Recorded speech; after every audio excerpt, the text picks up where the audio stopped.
The hatchling incident. The door hung from a single hinge, still smoking at the corners. Empress Ciravel the Undying, conqueror of the Ashen Wastes, binder of the Void Compact, ruler of 11 provinces and 2 contested archipelagos, pushed it open with 2 fingers and surveyed the damage in silence.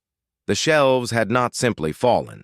They had been enthusiastically toppled, their contents scattered with the particular thoroughness that only creatures of high intelligence and zero impulse control could achieve. Ancient scrolls lay unrolled across the floor like party streamers. A marble bust of her late grandfather wore a small, perfect bite mark on his nose. And the fresco depicting the founding of the empire, commissioned at enormous expense from the legendary Pietran masters, had been redecorated with 3 overlapping sets of claw tracks and what appeared to be a soot self-portrait. From somewhere behind a capsized wardrobe came a sound like a very small thunderstorm trying to purr. "Where?" Ciravel said, her voice carrying the particular quiet that her generals had learned to fear more than shouting. "Are they now?" Behind her, Aldrich, level 47. Fire Mage, master of the Crimson Conclave, the man who had personally assured her that dragon eggs were perfectly manageable, made a sound somewhere between a sob and a hiccup. His robes, she noticed, had been chewed at the hem. One sleeve was entirely missing. "The kitchens, Your Immortal Majesty. As of approximately..." He checked a pocket watch with a cracked face. 4 minutes ago. The kitchens, where the copper pots were, where the head chef stored 17 years of irreplaceable spice collection, where most importantly, there was an open chimney large enough for 3 determined creatures the size of house cats to climb into and cause problems that technically extended to the roof. Ciravel closed her eyes. She had died 6 times in service of this empire. Poison, blade, a very bureaucratic queue. "They bit me," the mage whispered, his voice carrying the particular hollowness of a man who had survived something he hadn't expected to survive. He held up his hand as evidence, though Ciravel had already seen the matching crescents. Small, neat, deliberate. Not the bites of animals, the bites of creatures who had made a decision together. She pressed a purse into his palm, added the healer's chit, and kept her expression carefully neutral until the door clicked shut behind him. That made 7 this month. Then she turned. Ember sat in the center of what had once been her favorite reading chair, now reduced to a skeleton of singed wood. She had her father's eyes, bright copper, completely unrepentant, and she met Ciravel's gaze with the calm confidence of someone who believed, genuinely and thoroughly, that she had done nothing wrong. Cinder had climbed onto the windowsill, tail curled around her feet, watching the mage's retreating figure below with an expression of mild academic interest. The curtains on either side of her were ruined. She didn't appear to have noticed. Ash was simply sitting in the middle of the floor, directly atop a scorch mark she had almost certainly made herself, looking angelic in the way that only the truly guilty can manage. 3 pairs of eyes found her. 3 small chests rose and fell with the slow, satisfied rhythm of the recently fed and thoroughly unbothered. Ciravel loved them so completely it was almost architectural, a thing that held her upright, that organized her world around its edges. She had loved them from the moment they'd cracked their shells. They had loved them through the incident with the library, and the worse incident with the Chancellor's garden, and the ongoing incident she was choosing not to think about involving the Eastern Tower. She looked at the ruined chair, the ruined curtains, the scorch mark, the 3 small, smug, perfect face. The elven nannies had come first, recommended by an agency so prestigious it had a waiting list measured in decades. They arrived with references, with philosophy, with gentle songs passed down through generations of childcare. They left with their hair, centuries of careful cultivation, intricate braids that had taken whole evenings to arrange, twisted into configurations that no living hand had touched. Ciravel had watched the 3rd one discover her reflection and simply sit down on the front steps, moving neither forward nor back, requiring tea and a considerable amount of time before she could speak about it. The dwarven guardians had seemed more promising. They were stoic. They were disciplined.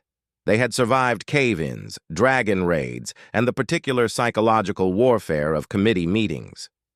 Though Ciravel had genuinely believed they might manage, the armor had started disappearing on the second day. Not dramatically, not all at once, but in pieces, incrementally, with a patience and strategy that she might have admired under different circumstances. A pauldron here, a greave there.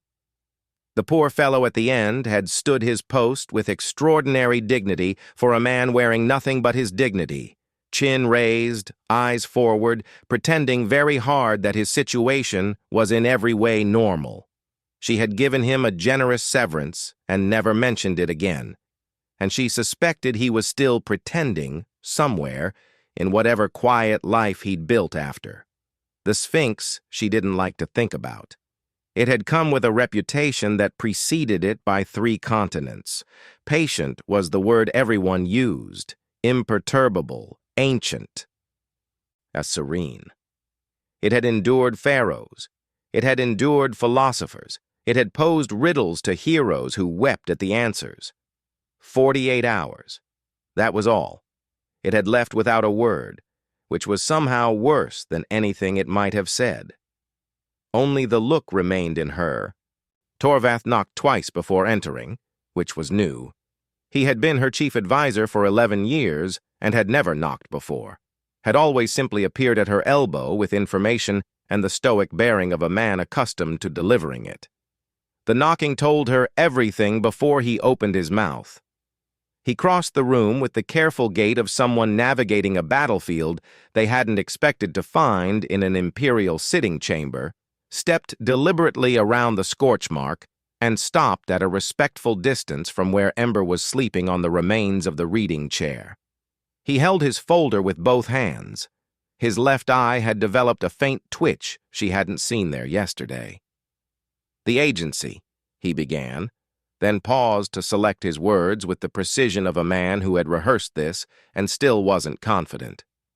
The Valdris Agency for Domestic and Specialist Placement has submitted a formal notice." He opened the folder, closed it again, apparently deciding he didn't need to read from it. "They are declining to send further candidates permanently. The letter cites," a small breath, "unreasonable working conditions, failure to disclose the nature of the charges, and multiple documented acts of draconic aggression. They have also requested that the Imperial Seal be removed from their client wall." The room was very quiet. Cinder shifted in her sleep near the window.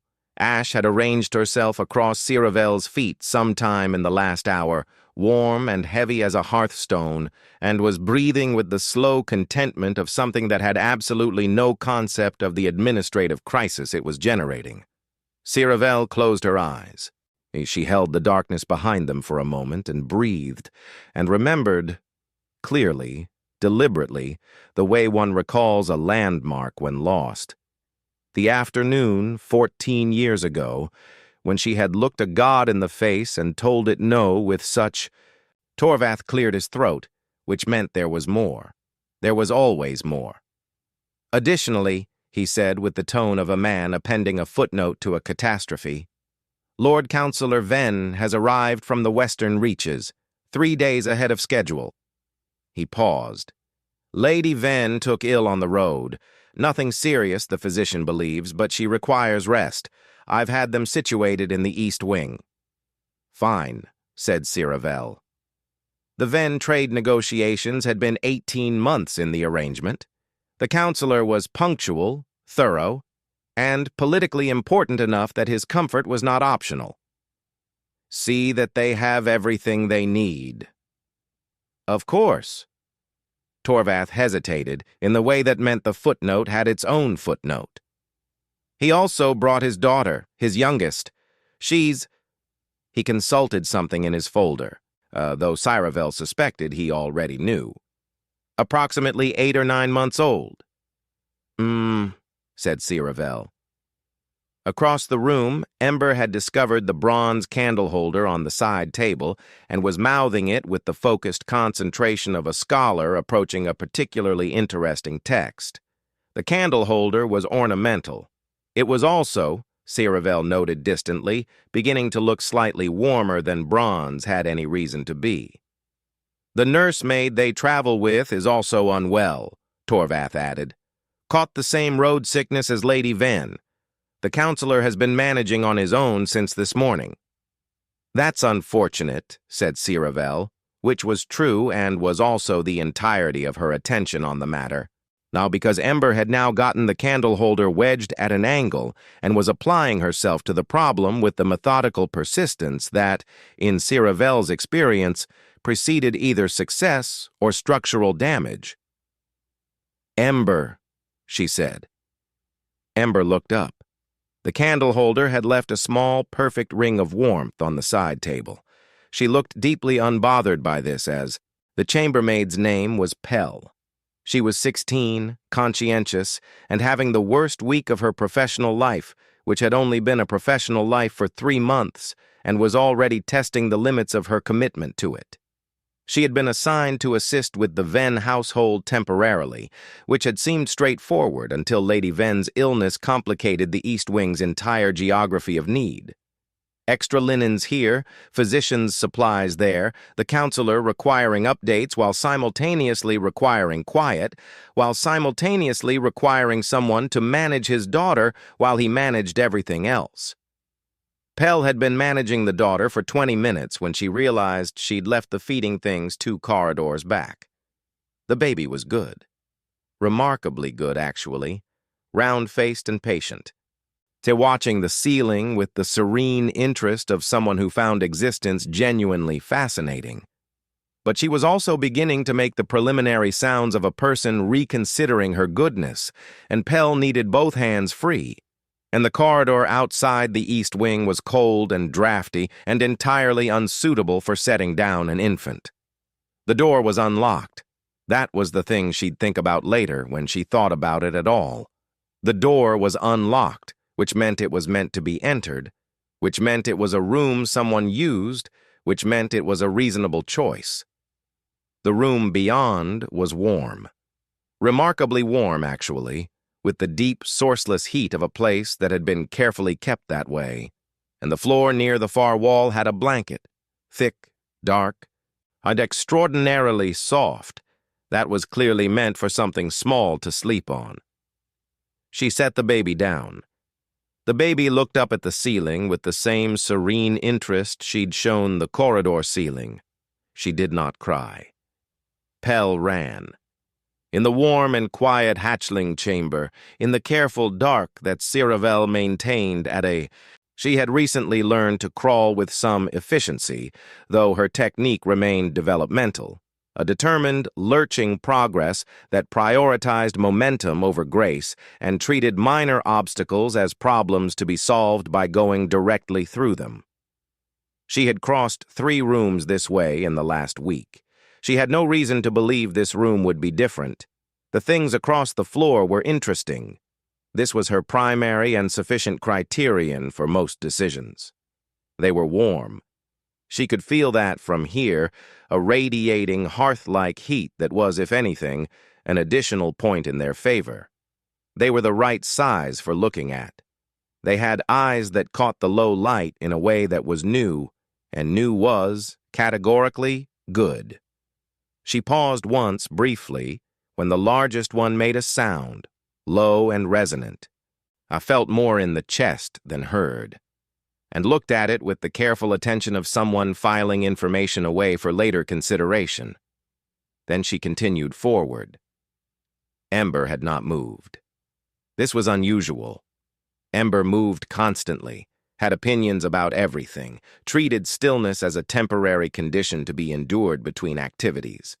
But she sat now with her head slightly tilted and both eyes tracking the small approaching creature with an expression that, had it appeared on a person, might have been described as bewildered. Cinder had leaned forward almost imperceptibly. Her tail had stopped moving. Ash, who had been asleep, was no longer asleep. Mira reached Ember first, which was perhaps inevitable given that Ember was the largest and therefore the most interesting.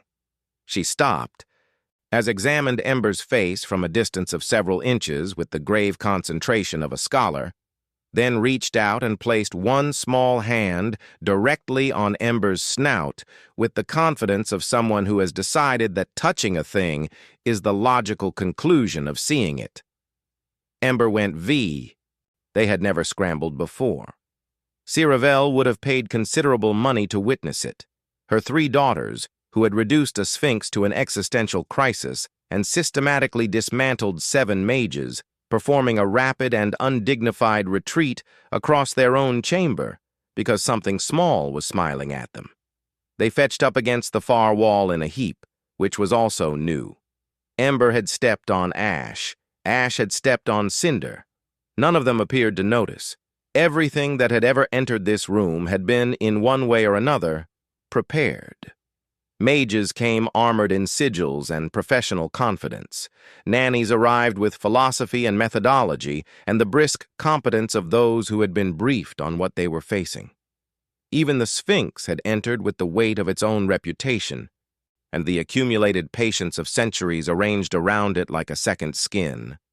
They all smelled the same, that sharp, particular scent of ambition and anxiety, and something underneath it that Ember had once described accurately as trying.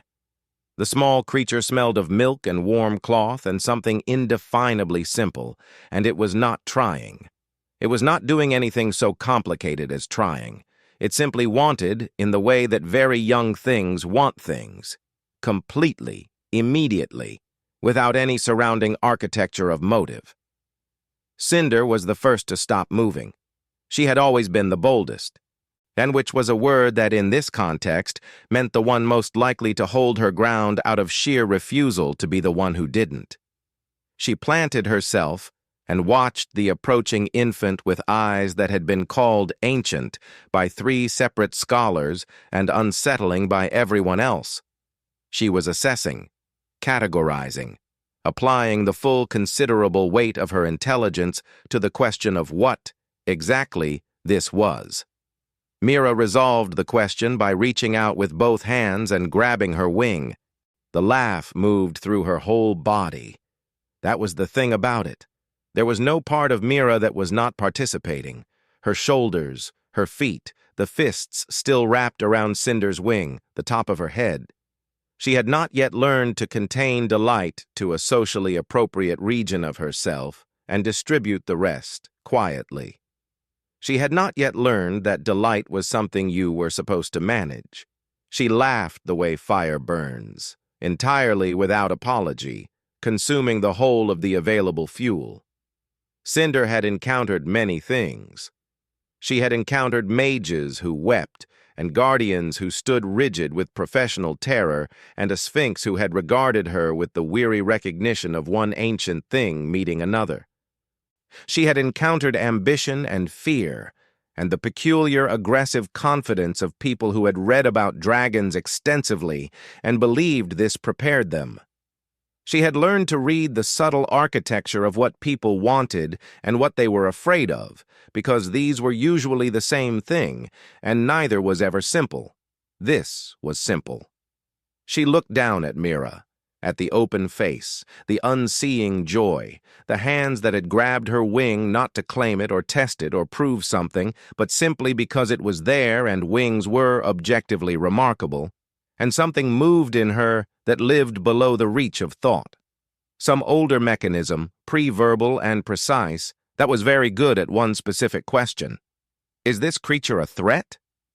The answer came back immediate and absolute and faintly bewildering in its completeness. I know. This creature is not a threat. This creature does not know what a threat is. What followed became, in certain academic circles, a matter of genuine scholarly contention. The papers written on draconic vocalization would describe it with careful circumspection. An anomalous sound, unexpectedly high in register, inconsistent wit. Pell had been gone 11 minutes. She knew this because she had counted, the way she counted everything when she was frightened, because numbers were solid and the rest of the world currently was not. 11 minutes to find the feeding supplies, realized she'd left them in entirely the wrong place, retrieve them from the correct place, and run back through corridors that all looked the same when you were running through them in a state of comprehensive dread. She had imagined many things during those 11 minutes.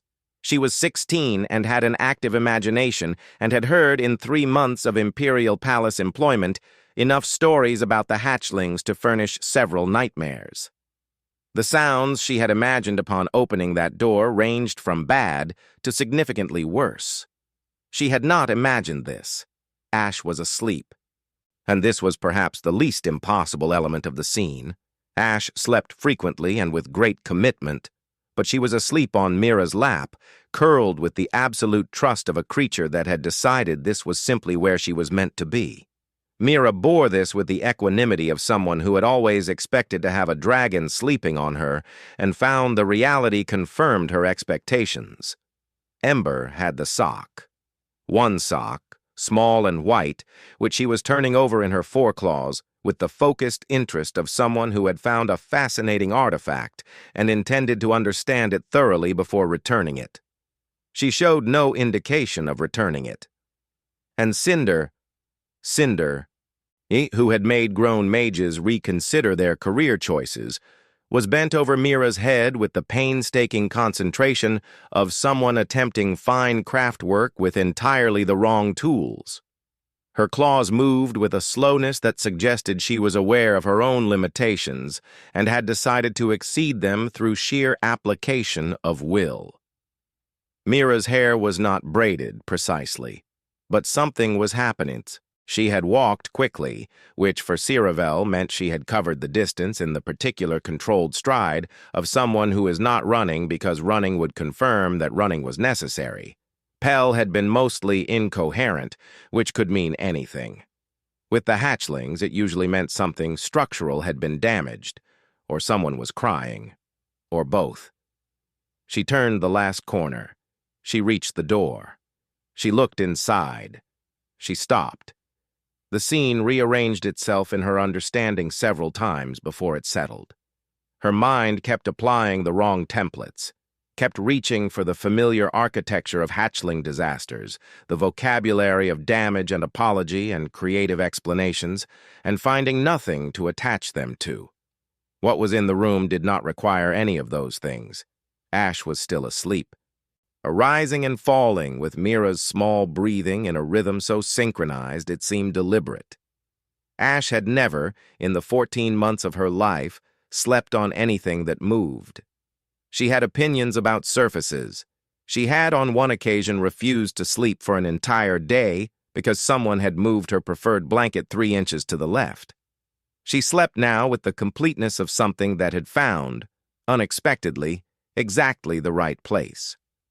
Ember had lost interest in the sock and was lying on her side, watching Mira with one copper eye, tail moving in the slow rhythmic sweep that meant she was thinking about something carefully and had not yet reached a conclusion.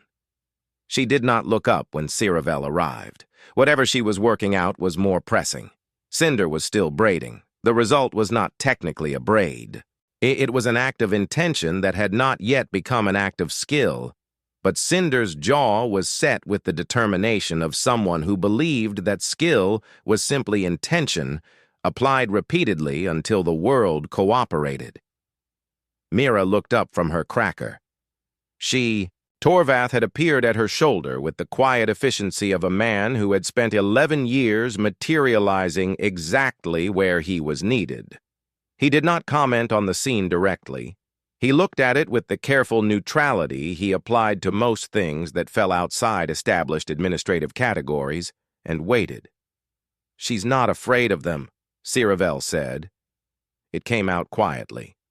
More quietly than she'd intended, with something underneath it she hadn't planned to put there. "She doesn't know what they are," Torvath replied after a moment. His tone was gentle in the way it sometimes was when he was being precise and kind simultaneously. "She doesn't know what anything is yet. She only knows they're there." Ciravel considered this. It was true, and it was also, she suspected, not the whole of it. She had watched people meet her daughters who didn't know what they were. Travelers who wandered into the wrong courtyard, merchants' children brought to the palace on administrative visits. And the not knowing had never looked like this. The not knowing usually resolved within moments into something adjacent to fear, some old signal below language that said this is large and warm and has teeth, and you should mind yourself. Mira had received that signal, Ciravel suspected, and simply found it uncompelling. Across the room, Ember had spotted the second cracker. The stealth she employed was extraordinary in its ambition and its failure. She moved with the careful slowness of someone who believed that slowness was invisibility, inching toward the cracker with her eyes fixed on the middle distance, as though she were simply passing through the area and the cracker's proximity to her foreclaw was entirely coincidental. Mira watched her the whole time. She waited until Ember had the cracker.